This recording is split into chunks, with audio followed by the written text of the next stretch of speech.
ਅਸੀਂ ਲੋਕ ਜ਼ਿਆਦਾ ਜ਼ਿੰਮੇਵਾਰ ਹਾਂ। ਕਿਉਂਕਿ ਜਦੋਂ ਅਸੀਂ ਗੁਰਦੁਆਰੇ ਜਾਂਦੇ ਹਾਂ, ਅਸੀਂ ਕਹਿੰਦੇ ਮੈਨੂੰ ਕੀ ਲੈਣਾ, ਮੈਂ ਕਾਹਤੋਂ ਬੋਲਾਂ। ਜੇ ਹਰ ਗੁਰਦੁਆਰੇ ਜਾ ਕੇ ਸੰਗਤ ਕਵੇ ਵੀ ਜਿਹਨੂੰ ਆਪ ਸਮਝ ਹੋਵੇ ਵੀ ਆਹ ਮਨ ਮਤ ਆ ਭਾਈ, ਤੁਸੀਂ ਗੁਰਦੁਆਰੇ ਕਰ ਨਹੀਂ ਸਕਦੇ, ਆਰਤੀ ਇੱਦਾਂ ਨਹੀਂ ਕਰ ਸਕਦੇ, ਤਾਂ ਜਿਹੜੇ ਗ੍ਰੰਥੀ ਵੀ ਆ ਜਾਂ ਬਾਹਰਲਾ ਜਿਹੜਾ ਬੰਦਾ ਕਰਨ ਵਾਲਾ ਉਹ ਰੁਕ ਜਾਂਦਾ। ਉਹ ਅਗਲੀ ਵਾਰੀ ਆਉਂਦੀ ਆ ਸਰਦਾਰ ਵਰਿੰਦਰ ਸਿੰਘ ਮਾਨ ਦੀ 15 ਤੋਂ 20 ਮਿੰਟ ਦੇ ਜਿੰਨੇ ਵੀ ਇਹ ਚਾਹੁਣ, 15 ਤੋਂ 20 ਮਿੰਟ ਦੇ ਵਿੱਚ ਜਿਹੜੇ ਅਨਮਤੀ ਗ੍ਰੰਥ ਆ ਤੇ ਇਤਿਹਾਸ ਦਾ ਰਲਗੜ, ਇਤਿਹਾਸ ਦੇ ਵਿੱਚ ਰਲਗੜ ਆ, ਉਹਦੇ ਬਾਰੇ ਗੱਲ ਕਰਨਗੇ। ਹਾਂਜੀ, ਜੀ ਆਇਆਂ ਵੀਰ ਵਰਿੰਦਰ ਸਿੰਘ ਜੀ।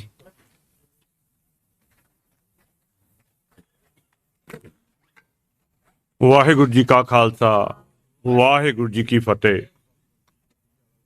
ਵੈਸੇ ਤਾਂ ਜਿਹੜੇ ਟੌਪਿਕ ਤੇ ਮੈਂ ਗੱਲ ਕਰਨੀ ਆ, ਵੀਰ ਸੁਖਦੇਵ ਹੁਣਾਂ ਨੇ ਉਹਦਾ ਭੂਮਿਕਾ ਬਹੁਤ ਵਧੀਆ ਆਲਰੇਡੀ ਬੰਨ੍ਹ ਦਿੱਤੀ ਆ। ਸੂਰਜ ਪ੍ਰਕਾਸ਼ ਬਾਰੇ ਗੱਲ ਕਰਕੇ, ਜਨਮ ਸਾਖੀਆਂ ਬਾਰੇ ਗੱਲ ਕਰਕੇ, ਜਾਂ ਹੋਰ ਕੁਝ ਗ੍ਰੰਥਾਂ ਬਾਰੇ ਗੱਲ ਕਰਕੇ।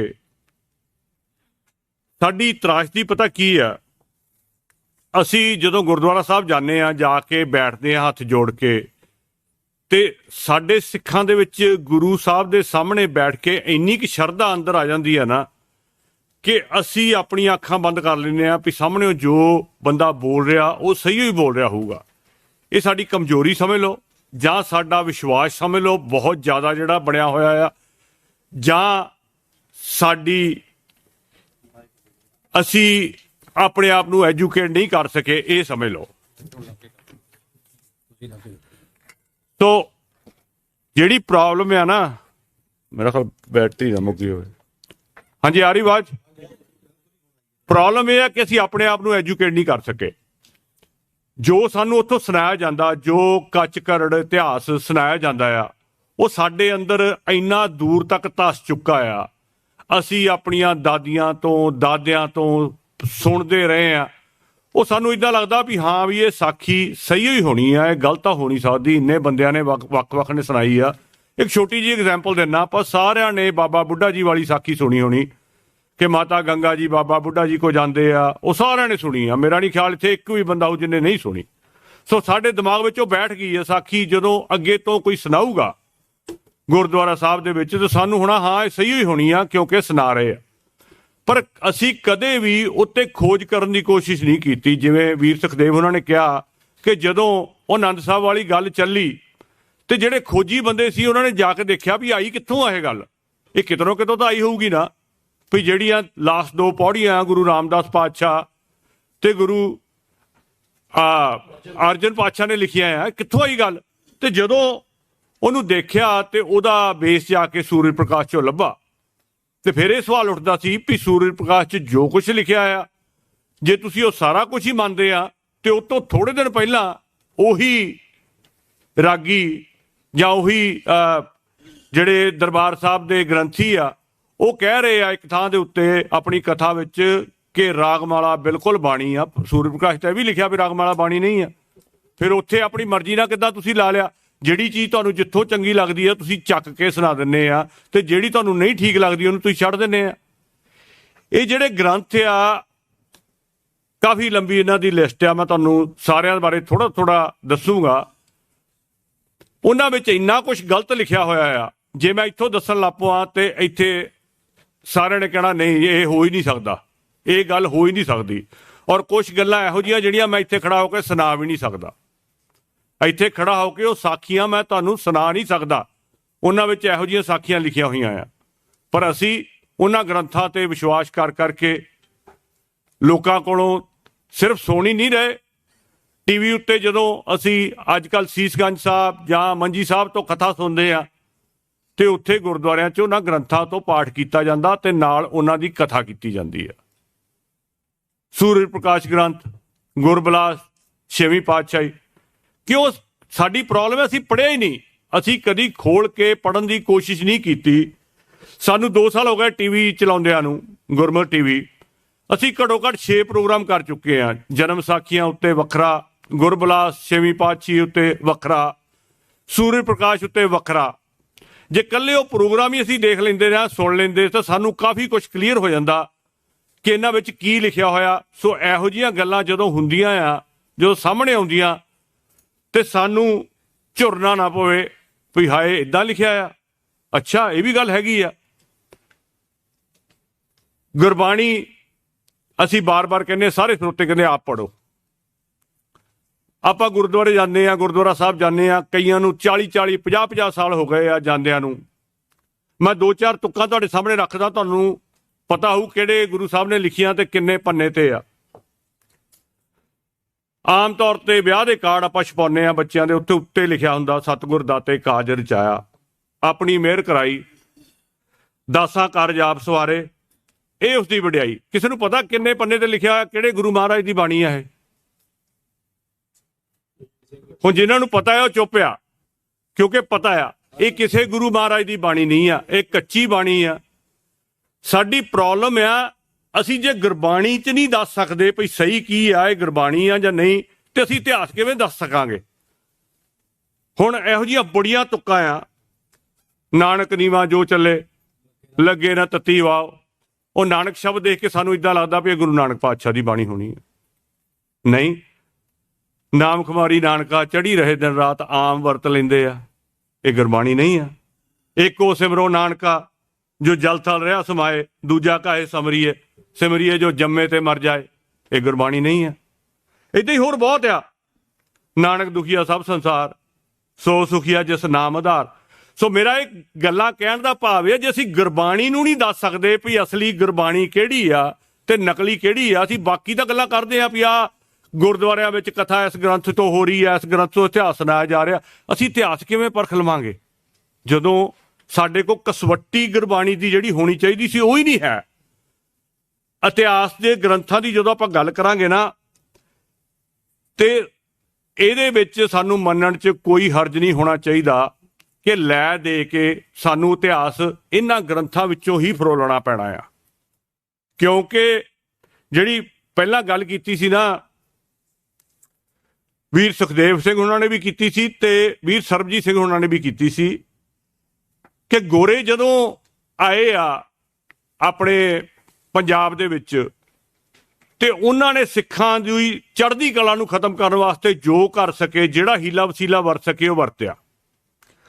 ਉਹਦੇ ਦੌਰਾਨ ਹੀ ਸਾਡੇ ਜਿਹੜੇ ਇਹ ਸਾਰੇ ਗ੍ਰੰਥ ਆ, ਜਿਵੇਂ ਉਹਨਾਂ ਨੇ ਗੱਲ ਕੀਤੀ ਵੀ ਜਿਹੜਾ ਬੂੰਗਾ ਸੀਗਾ ਗਿਆਨੀਆਂ ਦਾ, ਉਹਦੇ ਵਿੱਚੋਂ ਕਿੱਦਾਂ ਇਹ ਤਿਆਰ ਹੋਏ ਆ, ਗੋਰਿਆਂ ਨੇ ਕਿਵੇਂ ਇਹ ਗ੍ਰੰਥ ਤਿਆਰ ਕਰਵਾਏ ਆ ਤੇ ਸਾਡੇ ਵਿੱਚ ਵਾੜੇ ਗਏ ਆ। ਉਹਦੇ ਨਾਲ ਨਾਲ ਜਿਹੜੀਆਂ ਸਹੀ ਕਿਤਾਬਾਂ ਸੀਗੀਆਂ ਜਿਨ੍ਹਾਂ 'ਚ ਸਹੀ ਇਤਿਹਾਸ ਲਿਖਿਆ ਸੀ, ਉਹਨਾਂ ਨੂੰ ਉਹ ਨਾਲ ਨਾਲ ਖਤਮ ਕਰਦੇ ਗਏ। ਉਹ ਚਾਹੇ ਮੁਗਲ ਸੀ ਤੇ ਚਾਹੇ ਬ੍ਰਿਟਿਸ਼ ਸੀ ਤੇ ਚਾਹੇ ਪੇਪਰ ਸੀ। ਜਿਹੜਾ ਅਸਲੀ ਇਤਿਹਾਸ, ਜਿਹੜੇ ਅਸਲੀ ਸਰੋਤ ਸੀਗੇ, ਉਹ ਸਾਡੇ ਕੋਲ ਅੱਜ ਨਹੀਂ ਆ। ਲੈ ਦੇ ਕੇ ਸਾਡੇ ਕੋਲ ਇਹੀ ਗ੍ਰੰਥ ਆ। ਕੁਛ ਇੱਕ ਰਾਈਟਰਾਂ ਨੇ ਜਿਨ੍ਹਾਂ ਵਿੱਚੋਂ ਪਹਿਲਾ ਨਾਮ ਆਉਂਦਾ ਕਰਮ ਸਿੰਘ ਹਿਸਟੋਰੀਅਨ ਦਾ, ਉਸ ਤੋਂ ਬਾਅਦ ਸੋਹਣ ਸਿੰਘ ਸੀਤਲ ਉਹਨਾਂ ਦਾ ਨਾਮ ਆਉਂਦਾ। ਇਤਿਹਾਸ ਦੇ ਸੋਮੇ ਉਹਨਾਂ ਨੇ ਕਿਤਾਬ ਲਿਖੀ, ਉਹ 'ਚ ਬੜਾ ਕਲੀਅਰ ਉਹਨਾਂ ਨੇ ਉਸ ਟਾਈਮ ਦੇ ਉੱਤੇ ਹੀ ਸੂਰਜ ਪ੍ਰਕਾਸ਼ ਬਾਰੇ ਲਿਖ ਦਿੱਤਾ ਸੀ ਵੀ ਇਹਦੇ ਵਿੱਚ ਕੀ ਕੀ ਲਿਖਿਆ ਹੋਇਆ, ਪਰ ਅਸੀਂ ਪੜ੍ਹਿਆ ਹੀ ਕਦੇ ਨਹੀਂ। ਇਹ ਨਹੀਂ ਵੀ ਗੱਲ ਕੋਈ ਅੱਜ ਚੱਲਣ ਲੱਗੀ ਆ, ਇਹ ਹੁਣ ਸੋਸ਼ਲ ਮੀਡੀਆ ਕਰਕੇ ਸਾਡੇ ਸਾਹਮਣੇ ਆ ਗਈਆਂ ਗੱਲਾਂ ਤੇ ਸਾਨੂੰ ਲੱਗਦਾ ਅੱਛਾ ਤੁਸੀਂ ਨਵੇਂ ਜੰਮੇ ਆ ਬੋਲਣ ਵਾਲੇ। ਨਹੀਂ ਜੀ, ਗੁਰਮੁਖ ਸਿੰਘ ਹੁਣੀ, ਦਿੱਤ ਸਿੰਘ ਹੁਣੀ ਸ਼ੁਰੂ ਤੋਂ ਬੋਲਦੇ ਰਹੇ ਆ, ਆਰਟੀਕਲ ਲਿਖਦੇ ਰਹੇ ਆ, ਪਰ ਨਾ ਸਾਨੂੰ ਪੜ੍ਹਨ ਦਾ ਸ਼ੌਕ ਆ ਤੇ ਨਾ ਸਾਨੂੰ ਸੁਣਨ ਦਾ ਸ਼ੌਕ ਆ। ਅਸੀਂ ਚੁੱਪ ਕਰਕੇ ਹੱਥ ਜੋੜ ਕੇ ਬਹਿ ਜਾਂਦੇ ਆ, ਜੋ ਕੱਚ ਕਰੜ ਸਾਨੂੰ ਸੁਣਾਇਆ ਜਾਂਦਾ ਅਸੀਂ ਸੁਣ ਲੈਂਦੇ ਆ ਤੇ ਉਹ ਸੁਣ ਕੇ ਗਾਂਹ ਤੁਰ ਪੈਂਦੇ ਆ। ਸੋ ਜਦੋਂ ਗੱਲ ਆਉਂਦੀ ਹੈ ਨਾ ਗ੍ਰੰਥਾਂ ਦੀ, ਪਹਿਲਾ ਮੈਂ ਸਾਰੇ ਦਾ ਨਾਂ ਦੱਸ ਦੇਣਾ ਤਾਂ ਕਿ ਅੱਗੇ ਤੋਂ ਤੁਹਾਨੂੰ ਪਤਾ ਲੱਗ ਜਾਵੇ, ਜੇ ਕੋਈ ਸੋਰਸ ਦੱਸੇ ਵੀ ਇਸ ਗ੍ਰੰਥ 'ਚੋਂ ਇਹ ਗੱਲ ਆਈ ਆ ਵੀ ਉਹਨਾਂ 'ਚ ਕੀ ਕੀ ਲਿਖਿਆ। ਜਿਹੜਾ ਸਭ ਤੋਂ ਪੁਰਾਣਾ, ਐਕਚੁਅਲੀ ਸਭ ਤੋਂ ਪੁਰਾਣਾ ਮੈਂ ਤੁਹਾਨੂੰ ਬਾਅਦ 'ਚ ਦੱਸੂਗਾ ਅਖੀਰ 'ਚ, ਪਰ ਜਿਹੜਾ ਇਹਨਾਂ ਗ੍ਰੰਥਾਂ ਵਿੱਚ ਸਭ ਤੋਂ ਪੁਰਾਣਾ ਹੁੰਦਾ ਉਹ ਸ਼੍ਰੀ ਗੁਰੂ ਸੋਭਾ ਉਹਦਾ ਨਾਂ ਆ, ਸੈਨਾਪਤੀ ਦਾ ਲਿਖਿਆ ਹੋਇਆ। ਚੰਦਰਭਾਨ ਸ਼ਾਇਦ ਉਹਦਾ ਨਾਂ ਸੀ ਪਹਿਲਾਂ, ਚੰਦਰਭਾਨ ਮਾਨ, ਬਾਅਦ ਦੇ ਵਿੱਚ ਉਹ ਸੈਨਾਪਤੀ ਉਹਦਾ ਨਾਂ ਹੋ ਗਿਆ।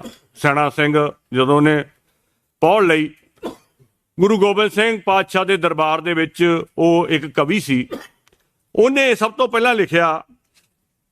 ਇਹਦੇ ਵਿੱਚ ਸਵਾਏ ਗੁਰੂ ਗੋਬਿੰਦ ਸਿੰਘ ਪਾਤਸ਼ਾਹ ਤੋਂ ਹੋਰ ਕੁਝ ਨਹੀਂ, ਕਿਸੇ ਬਾਰੇ ਨਹੀਂ ਲਿਖਿਆ। ਉਹਨਾਂ ਦੀ ਜੰਗਾਂ ਬਾਰੇ ਥੋੜ੍ਹਾ ਬਹੁਤਾ ਜ਼ਿਕਰ ਆ ਤੇ ਉਹ ਜਿਹੜੀਆਂ ਘਟਨਾਵਾਂ ਉਹਦੇ ਵਿੱਚ ਲਿਖੀਆਂ ਹੋਈਆਂ ਉਹ ਦੂਜਿਆਂ ਨਾਲ ਨਹੀਂ ਰਲਦੀਆਂ।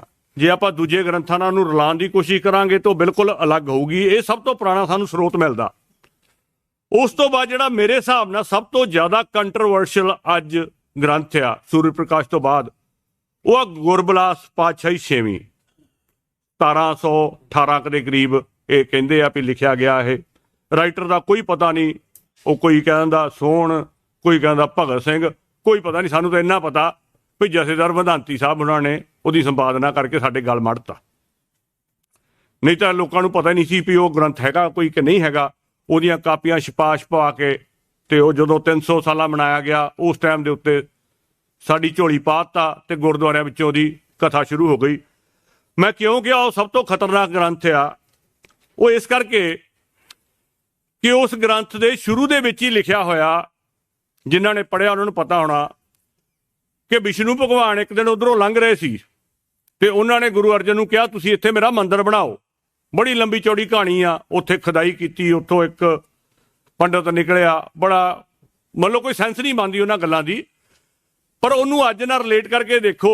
ਕੱਲ ਪਰਸੋਂ ਦੀ ਖਬਰ ਆ ਕਿ ਦਰਬਾਰ ਸਾਹਿਬ ਦੇ ਲਾਗਿਓਂ ਰਾਮ ਵਾਲੀਆਂ ਇੱਟਾਂ ਨਿਕਲੀਆਂ। ਤੁਸੀਂ ਸਾਰਿਆਂ ਨੇ ਦੇਖੀ ਹੋਣੀ ਸੋਸ਼ਲ ਮੀਡੀਆ ਤੇ ਇਹ ਖਬਰ। ਹੁਣ ਰਾਮ ਦੀਆਂ ਇੱਟਾਂ ਦਾ ਤਾਂ ਅਸੀਂ ਰੌਲਾ ਪਾ ਰਹੇ ਹਾਂ, ਤੇ ਜਿਹੜੇ ਗ੍ਰੰਥ ਦਾ ਅਸੀਂ ਅੰਦਰ ਪ੍ਰਕਾਸ਼ ਕੀਤਾ ਹੋਇਆ, ਜੇ ਉਹਨਾਂ ਨੇ ਉਹ ਖੋਲ ਲਿਆ, ਭਾਈ ਇਹ 'ਚ ਤਾਂ ਲਿਖਿਆ ਵਿਸ਼ਨੂੰ ਦਾ। ਜਿਹੜਾ ਉਹਨਾਂ ਨੇ ਜਦੋਂ ਕਹਿਤਾ ਵੀ ਆਹ ਜਿਹੜਾ ਤੁਹਾਡਾ ਗ੍ਰੰਥ ਪਿਆ ਇਹ 'ਚ ਤਾਂ ਲਿਖਿਆ ਵੀ ਵਿਸ਼ਨੂੰ ਨੇ ਮੰਦਿਰ ਬਣਵਾਇਆ ਸੀ, ਉਹ ਪੂਰੀ ਕਹਾਣੀ ਪੜ੍ਹ ਕੇ ਦੇਖਿਓ ਕਿਵੇਂ ਲਿਖੀ ਹੋਈ ਆ, ਤੇ ਇਹ ਤਾਂ ਵਿਸ਼ਨੂੰ ਦਾ ਮੰਦਿਰ ਆ। ਔਰ ਤੁਹਾਡੇ ਸਾਹਮਣੇ ਆ, ਉਹ ਤਾਂ ਤਾਜ ਮਹਿਲ ਨੂੰ ਨਹੀਂ ਛੱਡਣ ਡੈ। ਉਹ ਦਰਬਾਰ ਸਾਹਿਬ ਤੇ ਨਹੀਂ ਆ ਕੇ ਕਰੂਗੇ ਕੱਲ ਨੂੰ ਵੀ ਇਹ ਸਾਡਾ ਕਲੇਮ ਕਰੂਗੇ ਵੀ ਆਹ ਦੇਖੋ ਜੀ ਆਹ ਤੁਹਾਡੇ ਗ੍ਰੰਥ ਵਿੱਚ ਲਿਖਿਆ ਹੋਇਆ। ਇਸ ਕਰਕੇ ਮੈਂ ਕਹਿੰਦਾ ਸਭ ਤੋਂ ਖਤਰਨਾਕ ਗ੍ਰੰਥ ਆ। ਇਹਦੇ ਵਿੱਚ ਇੰਨਾ ਕੁਛ ਕੂੜ ਕਬਾੜ ਆ, ਜਿੱਦਾਂ ਮੈਂ ਕਿਹਾ ਨਾ, ਮੈਂ ਇੱਥੇ ਸੁਣਾ ਨਹੀਂ ਸਕਦਾ। ਇਹ ਸਾਰਾ ਕੁਛ ਇਹਦੇ ਵਿੱਚ ਲਿਖਿਆ ਹੋਇਆ। ਛੋਟੀਆਂ ਥੋੜ੍ਹੀਆਂ ਗੱਲਾਂ ਦੱਸ ਦਿੰਦਾ ਕਿ ਗੁਰੂ ਨਾਨਕ ਪਾਤਸ਼ਾਹ ਨੂੰ 8 ਮੁੱਠੀਆਂ ਅਫੀਮ ਦੀਆਂ ਦੇ ਦਿੱਤੀਆਂ ਤਮੂਰ ਨੇ, ਜਿਹਦੇ ਕਰਕੇ ਉਹਨੂੰ ਕਹਿਤਾ ਤੇਰੀ 8 ਪੁਸ਼ਤਾਂ ਰਾਜ ਕਰੂਗੀਆਂ ਹਿੰਦੁਸਤਾਨ ਤੇ। ਸੋ ਜੇ ਬਾਬਰ ਚੜ੍ਹ ਕੇ ਆਇਆ, ਆਪਾਂ ਰੋਈ ਤਾਂ ਜਾਂਦੇ ਹਾਂ ਬਾਬਰ ਨੇ ਬਹੁਤ ਜ਼ੁਲਮ ਕੀਤੇ, ਪਰ ਉਹ ਤਾਂ ਗੁਰੂ ਨਾਨਕ ਪਾਤਸ਼ਾਹ ਨੇ ਉਹਨੂੰ ਦਿੱਤਾ ਸੀ, ਉਹਦੇ ਮੁਤਾਬਕ ਭਰ ਦਿੱਤਾ ਸੀਗਾ ਤਾਂ ਆਇਆ ਉਹ। ਸੋ ਕੋਈ ਸੈਂਸ ਨਹੀਂ ਬਣਦੀ ਇਹਨਾਂ ਗੱਲਾਂ ਦੀ। ਪਰ ਇਸ ਗ੍ਰੰਥ ਦਾ ਬਹੁਤ ਸਾਰੇ ਇਤਿਹਾਸਕ ਗੁਰਦੁਆਰਿਆਂ ਦੇ ਵਿੱਚ ਰੱਖ ਕੇ ਉਹਦੇ ਚੋਂ ਕਥਾ ਕੀਤੀ ਜਾਂਦੀ ਆ, ਉਹਦਾ ਪ੍ਰਕਾਸ਼ ਕੀਤਾ ਹੋਇਆ। ਸਾਨੂੰ ਜਾਗਣਾ ਪੈਣਾ। ਜਾ ਕੇ ਜਦੋਂ ਅਸੀਂ ਸਵਾਲ ਕਰਾਂਗੇ, ਕੋਈ ਕੱਲ ਨੂੰ ਤੁਹਾਨੂੰ ਕਥਾ ਸੁਣਾਊਗਾ ਕਿ ਬਾਬਾ ਬੁੱਢਾ ਜੀ ਨੇ ਇੱਦਾਂ ਗੰਢਾ ਭੰਨਿਆ ਤੇ ਗੁਰੂ ਹਰਗੋਬਿੰਦ ਪਾਤਸ਼ਾਹ ਜਨਮੇ, ਤਾਂ ਉਹਨਾਂ ਨੂੰ ਕਹੋ ਪੂਰੀ ਸਟੋਰੀ ਸੁਣਾਓ, ਜਿੱਦਾਂ ਲਿਖੀ ਆ ਗੁਰਬਿਲਾਸ 'ਚ ਉੱਦਾਂ ਸੁਣਾਓ। ਜੇ ਉਹ ਫਿਰ ਸੁਣਾਉਂਦਾ ਤੇ ਫਿਰ ਦੇਖਦੇ ਗੁਰਦੁਆਰਿਆਂ ਤੁਸੀਂ ਉਹਨਾਂ ਨੂੰ ਲਾ ਲੈਣਾ ਥੱਲੇ ਸਟੇਜ ਤੋਂ ਫੜ ਕੇ। ਜੇ ਉਹਨਾਂ ਨੇ ਸੁਣਾਤੀ ਜਿੱਦਾਂ ਲਿਖੀ ਆ, ਜੇ ਉੱਦਾਂ ਸੁਣਾਤੀ, ਤੁਸੀਂ ਉਹਨਾਂ ਨੂੰ ਘੜੀਸ ਲੈਣਾ। ਪਰ ਨਹੀਂ, ਉਹਨਾਂ ਨੇ 19 ਕੁ ਸੁਣਾ ਕੇ ਚੱਲ ਜਾਣਾ ਤੇ ਅਸੀਂ 19 ਕੁ ਸੁਣ ਲੈਣੀ ਹੈ। ਉਹਨਾਂ ਨੂੰ ਕਹੋ ਪੂਰੀ ਸੁਣਾਓ ਅੱਗੇ ਤੋਂ ਜੇ ਕੋਈ ਸੁਣਾਉਂਦਾ, ਕਿਉਂਕਿ ਕਿਸੇ ਹੋਰ ਗ੍ਰੰਥ ਵਿੱਚ ਇਹ ਗੱਲ ਨਹੀਂ ਆਉਂਦੀ ਸਵਾਏ ਗੁਰਬਿਲਾਸ ਪਾਤਸ਼ਾਹੀ ਛੇਵੀਂ ਦੇ। ਉਸ ਤੋਂ ਬਾਅਦ ਗੁਰਬਿਲਾਸ ਪਾਤਸ਼ਾਹੀ 10ਵੀਂ ਕੋਇਰ ਸਿੰਘ ਦੀ ਲਿਖੀ ਹੋਈ 1751 ਦੇ ਕਰੀਬ ਦੀ ਲਿਖਤ ਆ। ਇਹਦੇ ਵਿੱਚ ਗੁਰੂ ਗੋਬਿੰਦ ਸਿੰਘ ਪਾਤਸ਼ਾਹ ਨੂੰ ਥਾਂ ਥਾਂ ਤੇ ਦੇਵੀ ਦਾ ਭਗਤ, ਉਹੀ ਦੇਵੀ ਵਿਸ਼ਨੂੰ ਅਵਤਾਰਵਾਦ, ਉਹ ਸਾਰੇ ਤੇ ਜ਼ੋਰ ਦਿੱਤਾ ਗਿਆ, ਜਿਹਦਾ ਗੁਰਬਾਣੀ ਥਾਂ ਥਾਂ ਖੰਡਨ ਕਰਦੀ ਆ। ਜੇ ਗੁਰਬਾਣੀ 'ਚ ਆਪਾਂ ਕਬੀਰ ਸਾਹਿਬ ਨੂੰ ਬਾਰ-ਬਾਰ ਕੋਟ ਕਰਦੇ ਆ ਨਾ, ਪੰਡਤ ਮੁੱਲਾ ਜੋ ਲਿਖਦੀ ਆ, ਛਾੜ ਚਲੇ ਹਮ ਕਛੂ ਨਾ ਲਿਆ, ਉਹ ਕਹਿੰਦੇ ਕੁਛ ਨਹੀਂ ਲਿਆ, ਮੈਂ ਸਭ ਕੁਝ ਛੱਡਤਾ। ਤੇ ਅਸੀਂ ਫਿਰ ਚੁੱਕੀ ਫਿਰਦੇ ਆ, ਅਸੀਂ ਫਿਰ ਉਹਨਾਂ ਗੱਲਾਂ ਨੂੰ ਚੁੱਕੀ ਫਿਰਦੇ ਆ ਵੀ ਅਵਤਾਰਵਾਦ ਹੁੰਦਾ ਆ, ਇਹ ਹੁੰਦਾ, ਵਿਸ਼ਨੂੰ ਭਗਵਾਨ ਹੁੰਦਾ ਆ। ਕਿਉਂ? ਕਿਉਂਕਿ ਅਸੀਂ ਅਨਐਜੂਕੇਟਡ ਆ। ਅਸੀਂ ਡਾਕਟਰ ਬਣ ਗਏ, ਇੰਜੀਨੀਅਰ ਬਣ ਗਏ, ਵੱਡੀਆਂ ਵੱਡੀਆਂ ਪਦਵੀਆਂ ਤੇ ਪਹੁੰਚ ਗਏ, ਪਰ ਜਿੱਥੇ ਉਹ ਸਾਨੂੰ ਐਜੂਕੇਟ ਹੋਣਾ ਚਾਹੀਦਾ ਸੀ, ਜਿਹੜਾ ਸਾਡੇ ਕੋਲ ਖਜ਼ਾਨਾ ਸੀ, ਜਿਹੜਾ ਸਾਨੂੰ ਗੁਰੂ ਅਰਜਨ ਪਾਤਸ਼ਾਹ ਜਿਹਨੂੰ ਕਹਿੰਦੇ ਨਾ ਪਿਓ ਦਾਦੇ ਕਾ ਖੋਲ ਡਿੱਠਾ ਖਜ਼ਾਨਾ, ਉਹ ਖਜ਼ਾਨਾ ਅਸੀਂ ਖੋਲਿਆ ਹੀ ਨਹੀਂ। ਉੱਥੇ ਤਾਂ ਅਸੀਂ ਮੱਥਾ ਟੇਕਣ ਤੱਕ ਸੀਮਿਤ ਰੱਖਤਾ। ਜੇ ਉਹਨੂੰ ਖੋਲ ਕੇ ਦੇਖ ਲੈਂਦੇ ਤੇ ਸਾਡੇ ਅੰਦਰ ਬਹੁਤ ਸਾਰੇ ਆਪੇ ਹੀ ਸਵਾਲ ਪੈਦਾ ਹੋ ਜਾਣੇ ਸੀ। ਸਾਨੂੰ ਆਲਾ ਦੁਆਲਾ ਨਾ ਦੇਖਣਾ ਪੈਂਦਾ। ਪਰ ਸਾਡਾ ਬ੍ਰੇਨ ਵਾਸ਼ ਤਾਂ ਇੱਦਾਂ ਹੋ ਚੁੱਕਾ ਵੀ ਜਿਹੜਾ ਸਾਨੂੰ ਉਹਦੇ ਬਾਰੇ ਦੱਸਣ ਦੀ ਕੋਸ਼ਿਸ਼ ਵੀ ਕਰਦਾ, ਸਾਨੂੰ ਇੱਦਾਂ ਲੱਗਦਾ ਵੀ ਸਾਡਾ ਦੁਸ਼ਮਣ ਆ। ਫੜ ਲਓ ਇਹਨੂੰ, ਢਾਲੋ ਇਹਨੂੰ, ਇਹ ਗਲਤ ਬੋਲਦਾ। ਤੇ ਜਿਹੜੇ ਗਲਤ ਸੁਣਾ ਰਹੇ ਆ ਉਹਨਾਂ ਨੂੰ ਅਸੀਂ ਗੁਰਦੁਆਰਿਆਂ ਦੇ ਵਿੱਚ ਸਰੋਪੇ ਪਾਈ ਜਾਂਦੇ ਆ। ਕਮਜ਼ੋਰੀ ਆ ਸਾਡੀ। ਇਸ ਤੋਂ ਬਾਅਦ ਬੰਸਾਵਲੀ ਨਾਮਾ ਕੇਸਰ ਸਿੰਘ ਛਿੱਬਰ ਦਾ 1769 ਦੇ ਕਰੀਬ ਲਿਖਿਆ ਗਿਆ। ਉਹਦੇ 'ਚ ਬਹੁਤ ਜ਼ਿਆਦਾ, ਜੇ ਤੁਸੀਂ ਪੜ੍ਹਿਆ ਤੇ ਹਿੰਦੂ ਦੇਵੀ ਦੇਵਤਿਆਂ ਦਾ, ਹਿੰਦੂ ਧਰਮ ਦਾ ਬਹੁਤ ਜ਼ਿਆਦਾ ਪ੍ਰਭਾਵ ਤੁਹਾਨੂੰ ਸਾਫ਼ ਦਿਖਦਾ।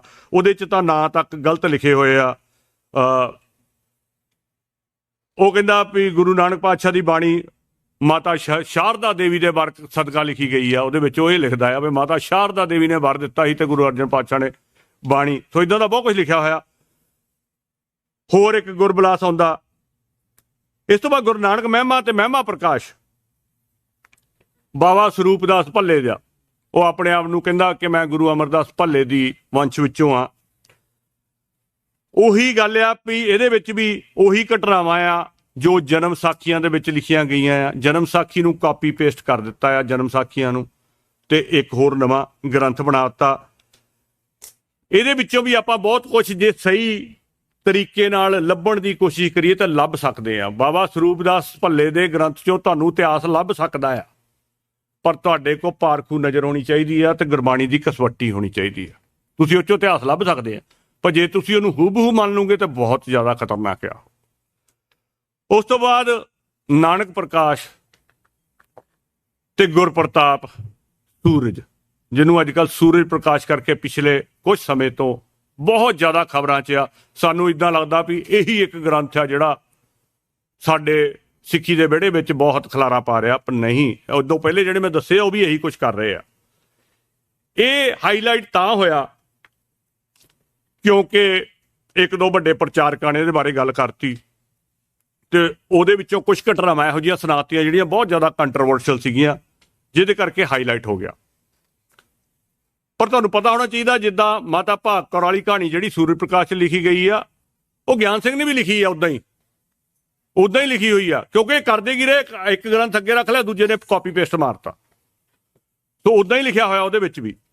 ਸੋ ਸੂਰਜ ਪ੍ਰਕਾਸ਼ ਦਾ ਕੰਮ ਖਤਰਨਾਕ ਇਹ ਆ ਕਿ ਜੇ ਆਪਾਂ ਨੂੰ ਸਿਰਫ ਕਾਵ ਰਚਨਾ ਦੀ ਨਜ਼ਰ ਤੋਂ ਦੇਖਾਂਗੇ ਤੇ ਮੈਨੂੰ ਕਹਿਣ ਦੇ ਵਿੱਚ ਕੋਈ ਹਰਜ ਨਹੀਂ ਕਿ ਜੇ ਆਪਾਂ ਕਹੀਏ ਨਾ ਵੀ ਦੁਨੀਆ ਦੇ ਸਭ ਤੋਂ ਸੋਹਣੀ ਕਾਵ ਰਚਨਾ ਕੋਈ ਹੋ ਸਕਦੀ ਹੈ, ਉਹਨਾਂ ਵਿੱਚੋਂ ਉਹਦਾ ਨਾਂ ਆਊਗਾ।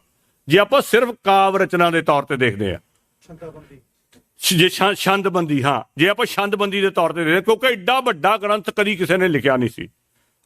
ਦੁਨੀਆ ਦਾ ਸਭ ਤੋਂ ਵੱਡਾ ਗ੍ਰੰਥ ਲਿਖਿਆ ਗਿਆ ਉਹ 10-11 ਪਾਰਟ 'ਚ ਆਉਂਦਾ। ਉਹ ਨਾਨਕ ਪ੍ਰਕਾਸ਼ ਤੋਂ ਬਾਅਦ 10 ਪਾਰਟ ਹੋਰ ਆਉਂਦੇ ਆ। ਤੇ ਉਹ ਜੇ ਤੁਹਾਨੂੰ ਕਵਿਤਾ ਦਾ ਸ਼ੌਕ ਆ ਉਹਦੇ ਤੌਰ ਤੇ ਪੜ੍ਹੋਗੇ, ਦੇਖੋ ਸਾਡੀ ਤਰਾਸ਼ਦੀ, ਅਸੀਂ ਇੱਕ ਪਾਸੇ ਕਹਿੰਦੇ ਆ ਸ਼੍ਰੋਮਣੀ ਕਵੀ ਗਿਆਨੀ ਸੰਤੋਖ ਸਿੰਘ ਜੀ, ਤੇ ਦੂਜੇ ਪਾਸੇ ਉਹਨੂੰ ਇਤਿਹਾਸਕਾਰ ਮੰਨੀ ਜਾ ਰਹੇ ਆ। ਕਵੀ ਇਤਿਹਾਸਕਾਰ ਨਹੀਂ ਹੁੰਦਾ, ਇਤਿਹਾਸਕਾਰ ਹਮੇਸ਼ਾ ਖੋਜੀ ਹੁੰਦਾ ਆ। ਜਿਹੜਾ ਖੋਜ ਕੇ ਇਤਿਹਾਸ ਲਿਖਦਾ ਉਹਨੂੰ ਇਤਿਹਾਸਕਾਰ ਕਿਹਾ ਜਾਂਦਾ। ਜਿਹੜਾ ਬੰਦਾ ਕਵਿਤਾ ਲਿਖਦਾ, ਵਾਰਤਕ ਲਿਖਦਾ, ਉਹ ਇਤਿਹਾਸ ਨਹੀਂ ਹੁੰਦਾ। ਪਰ ਸਾਡੀ ਪ੍ਰੋਬਲਮ ਇਹ ਆ ਵੀ ਸਾਡੇ ਕੋਲ ਹੋਰ ਕੁਝ ਹੈ ਨਹੀਂ। ਸੂਰਜ ਪ੍ਰਕਾਸ਼ ਵਿੱਚੋਂ ਅਸੀਂ ਬਹੁਤ ਸਾਰਾ ਇਤਿਹਾਸ ਲੱਭ ਸਕਦੇ ਆ, ਪਰ ਸਾਡੇ ਤਰੀਕੇ ਹੀ ਦੋ ਆ। ਜਾਂ ਅਸੀਂ ਕਹਿੰਦੇ ਇਹਨੂੰ ਹੂਬਹੂ ਮੰਨ ਲਓ ਭਾਈ, ਜੋ ਲਿਖਿਆ ਸਾਰਾ ਕੁਝ ਸਹੀ ਆ, ਤੇ ਦੂਜੇ ਆ ਕੇ ਕਹਿੰਦੇ ਇਹਨੂੰ ਪਾੜ ਕੇ ਸਿੱਟ ਦਿਓ, ਅੱਗ ਲਾ ਦਿਓ। ਵਿੱਚ ਵਾਲਾ ਰਸਤਾ ਲੱਭਣਾ ਪੈਣਾ। ਗੁਰਬਾਣੀ ਦੀ ਕਸਵੱਟੀ ਲਾ ਕੇ ਉਹਨੂੰ ਫਰੋਲੋ, ਉਹਦੇ ਵਿੱਚ ਕੀ ਇਤਿਹਾਸ ਆ। ਨਹੀਂ ਤਾਂ ਕਿੱਥੋਂ ਲੱਭਾਂਗੇ ਇਤਿਹਾਸ ਅਸੀਂ? ਸਾਡੇ ਕੋਲ ਹੋਰ ਤਾਂ ਕੋਈ ਤਰੀਕਾ ਹੀ ਨਹੀਂ ਇਤਿਹਾਸ ਲੱਭਣ ਦਾ। ਇੱਥੋਂ ਹੀ ਲੱਭਣਾ ਪੈਣਾ, ਇਹਨਾਂ ਗ੍ਰੰਥਾਂ ਚੋਂ ਹੀ। ਸਾਰੇ ਖੋਲ ਲਓ, ਦੇਖੋ ਇੱਥੇ ਵੀ ਲਿਖਿਆ, ਇੱਥੇ ਵੀ ਲਿਖੀ ਇਹ ਗੱਲ, ਤੇ ਉਹਨੂੰ ਮੰਨ ਲਓ। ਆਹ ਗੱਲ ਗੁਰਬਾਣੀ ਦੀ ਕਸਵੱਟੀ ਤੇ ਨਹੀਂ ਉਤਰਦੀ, ਉਹਨੂੰ ਛੱਡ ਦਿਓ। ਇਹ ਕੰਮ ਜਿੱਦਾਂ ਮੈਂ ਕਿਹਾ ਸੋਹਣ ਸਿੰਘ ਸੀਤਲ ਉਹਨਾਂ ਨੇ ਕੀਤਾ ਆ। ਉਹਨਾਂ ਨੂੰ ਪੜ੍ਹੋ, ਉਹ 'ਚ ਬਹੁਤ ਸੋਹਣਾ ਇਤਿਹਾਸ ਲਿਖਿਆ ਹੋਇਆ। ਭਾਈ ਕਾਹਨ ਸਿੰਘ ਨਾਭਾ ਨੇ ਕੀਤਾ ਆ, ਪੜ੍ਹੋ, ਬੜਾ ਕਲੀਅਰ ਲਿਖਿਆ ਹੋਇਆ ਉਹਨਾਂ ਨੇ। ਪਰ ਨਹੀਂ, ਅਸੀਂ ਜਾਂ ਮੰਨਣਾ ਆ ਤੇ ਜਾਂ ਅੱਗ ਲਾ ਕੇ ਫੂਕ ਦੋ। ਵਿੱਚ ਵਾਲੀ ਕੋਈ ਗੱਲ ਹੀ ਨਹੀਂ ਆਉਂਦੀ ਸਾਨੂੰ। ਉਹਦੇ ਕਰਕੇ ਲੜਾਈਆਂ ਪੈਂਦੀਆਂ, ਉਹਦੇ ਕਰਕੇ ਸਾਰੀ ਪ੍ਰੋਬਲਮ ਖੜੀ ਹੁੰਦੀ ਹੈ। ਮਹਿਮਾ ਪ੍ਰਕਾਸ਼ ਤੇ ਪੰਥ ਪ੍ਰਕਾਸ਼ ਯਾਨੀ ਗਿਆਨ ਸਿੰਘ ਉਹਨਾਂ ਦੇ ਲਿਖੇ ਹੋਏ ਆ। ਤਕਰੀਬਨ ਕਾਪੀ ਕੀਤੀ ਹੋਈ ਹੈ ਸੂਰਜ ਪ੍ਰਕਾਸ਼ ਦੀ। ਜੋ ਜਨਮ ਸਾਖੀਆਂ 'ਚ ਸੂਰਜ ਪ੍ਰਕਾਸ਼ 'ਚ ਲਿਖਿਆ, ਤਕਰੀਬਨ ਉਹੀ ਕੁਛ ਲਿਖਿਆ ਹੋਇਆ। ਮੈਂ ਸੂਰਜ ਪ੍ਰਕਾਸ਼ ਤੇ ਇੱਕ ਗੱਲ ਹੋਰ ਕਰਦਾ ਜਾਵਾਂ। ਰਾਤੀ ਸਾਡੀ ਗੱਲ ਹੋ ਰਹੀ ਸੀ, ਵੀਰ ਹਰਜਿੰਦਰ ਹੁਣੀ ਬੈਠੇ ਆ, ਇਹਨਾਂ ਦੀ ਬਹੁਤ ਸਟੱਡੀ ਆ ਸਿੱਖ ਇਤਿਹਾਸ ਦੇ ਉੱਤੇ। ਉਹ ਕਹਿੰਦੇ ਵੀ ਕੱਲੀ ਇਹੀ ਪ੍ਰੋਬਲਮ ਨਹੀਂ ਆ ਵੀ ਸੰਤੋਖ ਸਿੰਘ ਨੇ ਬ੍ਰਾਹਮਣੀ ਮੱਤ ਦੇ ਹਿਸਾਬ ਨਾਲ ਲਿਖਿਆ, ਕਿਉਂਕਿ ਉੱਥੋਂ ਪੜ੍ਹ ਕੇ ਆਏ ਸੀ ਕਾਸ਼ੀ ਤੋਂ। ਉਹਦੇ ਵਿੱਚ ਬਾਅਦ 'ਚ 7ਵੇਂ ਥਾਂ ਦੇ ਉੱਤੇ ਛਪਾਈ ਆ ਜਿਹੜੀ ਅੱਜ ਮਿਲਦੀ ਆ। ਕੀ ਪਤਾ ਕੀ ਅਗਲਿਆਂ ਨੇ ਐਡ ਕਰਤਾ 7ਵੇਂ ਥਾਂ ਤੇ ਆਉਂਦੇ। ਪੁਰਾਣਾ ਤੇ ਹੈ ਹੀ ਨਹੀਂ ਸਾਡੇ ਕੋਲ, ਉਹ ਤਾਂ ਗਵਾਚ ਹੀ ਗਿਆ। ਉਹ ਤਾਂ ਪਤਾ ਨਹੀਂ ਕਿੱਥੇ ਉਹਨਾਂ ਨੇ ਖਤਮ ਕਰਤਾ। ਇਸ ਤੋਂ ਬਾਅਦ ਜਿਹੜੀ ਜਿਹੜਾ ਬੇਸ ਸਾਰਿਆਂ ਨੇ ਲਿਆ ਆ ਉੱਤੇ ਮੈਂ ਥੋੜੀ ਜਿਹੀ ਗੱਲ ਕਰੂੰਗਾ। ਜਨਮ ਸਾਖੀਆਂ, ਜਿਹੜੀਆਂ ਜਨਮ ਸਾਖੀਆਂ ਆ ਉਹ 4-5 ਜਾਂ ਹੋਰ ਵੀ ਬਹੁਤ ਸਾਰੀਆਂ ਅਵੇਲੇਬਲ ਆ, ਪਰ 4-5 ਜਿਹੜੀਆਂ ਆਮ ਮਸ਼ਹੂਰ ਆ। ਬਾਲੇ ਵਾਲੀ ਜਨਮ ਸਾਖੀ, ਮਿਹਰਬਾਨ ਵਾਲੀ ਜਨਮ ਸਾਖੀ, ਭਾਈ ਮਨੀ ਸਿੰਘ ਵਾਲੀ ਜਨਮ ਸਾਖੀ, ਵਲੈਤ ਵਾਲੀ ਜਨਮ ਸਾਖੀ, ਉਹਨੂੰ ਹਫਜ਼ਾਬਾਦ ਵਾਲੀ ਜਨਮ ਸਾਖੀ ਵੀ ਕਿਹਾ ਜਾਂਦਾ। ਉਹ ਤੋਂ ਤਕਰੀਬਨ ਰਲਦੀਆਂ ਮਿਲਦੀਆਂ ਆ ਸਾਰੀਆਂ। ਸੋ ਇਹ ਜਿਹੜੀਆਂ ਜਨਮ ਸਾਖੀਆਂ ਆ, ਇਹਨਾਂ ਵਿੱਚੋਂ ਸਭ ਤੋਂ ਖਤਰਨਾਕ ਜਿਹੜੀ ਜਨਮ ਸਾਖੀ ਆ ਉਹ ਭਾਈ ਬਾਲੇ ਵਾਲੀ ਜਨਮ ਸਾਖੀ ਆ, ਔਰ ਸਭ ਤੋਂ ਜਿਹੜੀ ਪ੍ਰਚਲਿਤ ਜਨਮ ਸਾਖੀ ਆ ਉਹ ਭਾਈ ਬਾਲੇ ਵਾਲੀ ਜਨਮ ਸਾਖੀ। ਦੇਖੋ ਕਿੰਨੀ ਤਰਾਸ਼ਦੀ ਆ ਵੀ ਜਿਹੜੀ ਸਭ ਤੋਂ ਜ਼ਿਆਦਾ ਖਤਰਨਾਕ ਆ ਸਿੱਖੀ ਵਾਸਤੇ, ਉਹੀ ਸਭ ਤੋਂ ਜ਼ਿਆਦਾ ਪ੍ਰਚਲਿਤ ਕੀਤੀ ਗਈ। ਇੱਕ ਨਵੀਂ ਜਨਮ ਸਾਖੀ SS ਪਦਮ ਉਹਨਾਂ ਨੇ ਖੋਜ ਕਰਕੇ ਪੁਰਾਣੀ ਲੱਭੀ ਆ, ਸ਼ੀਆਂ ਉੱਪਲ ਵਾਲੀ ਜਨਮ ਸਾਖੀ। ਸ਼ੀਆਂ ਉੱਪਲ ਵਾਲੀ ਜਨਮ ਸਾਖੀ ਦੇ ਵਿੱਚ ਕਾਫੀ ਛੋਟੀ ਆ, ਪੂਰੀ ਨਹੀਂ ਉਹਦੀ ਉਹਨਾਂ ਨੂੰ ਮਿਲੀ, ਪਰ ਉਹਦੇ ਵਿੱਚ ਬਹੁਤ ਸਾਰੀਆਂ ਗੱਲਾਂ ਜਿਹੜੀਆਂ ਇਹਨਾਂ ਨੇ ਲਿਖੀਆਂ ਉਹ ਨਹੀਂ ਆ। ਉਹ ਪੁਰਾਣੀ ਸਭ ਤੋਂ ਪੁਰਾਤਨ ਉਹੀ ਮਿਲਦੀ ਆ, ਉਹਨੂੰ ਬੇਸ ਬਣਾ ਕੇ ਜਨਮ ਸਾਖੀਆਂ ਲਿਖੀਆਂ ਗਈਆਂ। ਅੱਗੋਂ ਦੀ ਅੱਗੋਂ ਲਿਖਦੇ ਰਹੇ, ਔਰ ਸਾਡੇ ਕੋਲ ਬਹੁਤ ਸਾਰੇ ਹਾਲੇ ਵੀ ਅੱਜ ਵੀ ਪਿਆਰੇ ਲਾਲ ਆ, ਸ਼ਾਇਦ ਉਹਨਾਂ ਦਾ ਦਿੱਲੀ ਨਾਂ ਸਰਬਜੀਤ ਭਾਜੀ ਨੂੰ ਪਤਾ ਹੋਣਾ, ਪਿਆਰੇ ਲਾਲ ਕਪੂਰ ਦਿੱਲੀ ਆ, ਉਹਨਾਂ ਕੋਲ ਪਈ ਆ ਕਾਪੀ ਬਹੁਤ ਪੁਰਾਣੀ, ਜਿਹੜੀ ਸਭ ਤੋਂ ਪੁਰਾਣੀ ਆਪਾਂ ਨੂੰ ਮਿਲਦੀ ਆ 1658 ਦੀ ਕਾਪੀ ਆ ਉਹ ਜਨਮ ਸਾਖੀ ਦੀ। ਸੋ ਇਹ ਜਿਹੜੇ ਜਦੋਂ ਆਪਾਂ ਕਹਿੰਦੇ ਨਾ ਵੀ ਬਾਲਾ ਤੇ ਮਰਦਾਨਾ ਦੋ ਸਿੱਖ ਗੁਰੂ ਨਾਨਕ ਪਾਤਸ਼ਾਹ ਦੇ ਨਾਲ ਘੁੰਮਦੇ ਹੁੰਦੇ ਸੀ, ਬਾਲਾ ਨਾਮ ਦਾ ਕੋਈ ਕਰੈਕਟਰ